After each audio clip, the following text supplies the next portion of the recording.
ഇന്നലെയുണ്ടായ അനിഷ്ട സംഭവങ്ങളെ കുറിച്ചിട്ട് നിങ്ങൾക്ക് മനസ്സിലായിട്ടുണ്ടാവും. ആനയുടെ കണ്ണിലേക്ക് ലാസർ രശ്മി ആരും അയച്ചിട്ടാണ് ആന ഇങ്ങനെ വരേണ്ടത് എന്നുള്ളതാണ് നമുക്ക് മനസ്സിലാക്കാൻ വേണ്ടി കഴിഞ്ഞത്.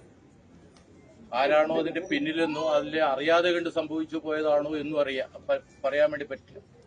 വട്ടപ്പന്തലിലെ മുഴുവൻ ഭക്തജനങ്ങളും ഒരുതരം വിഭ്രാന്തിയോട് കൂടിയിട്ടാണ് നിന്നിരുന്നത്. ആനപ്പുറത്തുണ്ടായിരിക്കുന്ന കേശവൻ നമ്പൂതിരിപ്പാട് അദ്ദേഹത്തിന്റെ ആയുസിന്റെ ഫലം അല്ലെങ്കിൽ അമ്മയുടെ ആ ചൈതന്യം അദ്ദേഹത്തിലേക്ക് കയറിച്ചെന്നതിന്റെ ഫലമായിട്ടായിരിക്കും 3 പ്രാവശ്യമാണ് ആന തുമ്പിക്കൈ കൊണ്ട് പിടിക്കാൻ വേണ്ടിയിട്ട് ശ്രമിച്ചിരിക്കുന്നത്. നമ്മളത് കണ്ടതാ.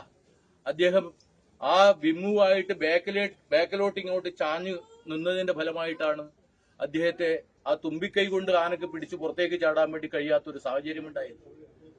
മാനസികമായിട്ട് ആ സമയത്ത് അനുഭവിച്ച അദ്ദേഹത്തിന്റെ വേദന അപ്പൊ എന്തായാലും കണ്ടു എന്നുള്ളത് നമുക്ക് എല്ലാവർക്കും മനസ്സിലാക്കാൻ വേണ്ടി കഴിയും. എന്തായാലും അദ്ദേഹത്തിന് ആയുസ്സും ആരോഗ്യവും അന്നപൂർണേശ്വരി ദേവിയും ഭഗവാൻ ശ്രീകൃഷ്ണ ഭഗവാനും നൽകട്ടെ എന്ന് പ്രാർത്ഥിച്ചുകൊണ്ട് നിർത്തുന്നു. നന്ദി, നമസ്കാരം.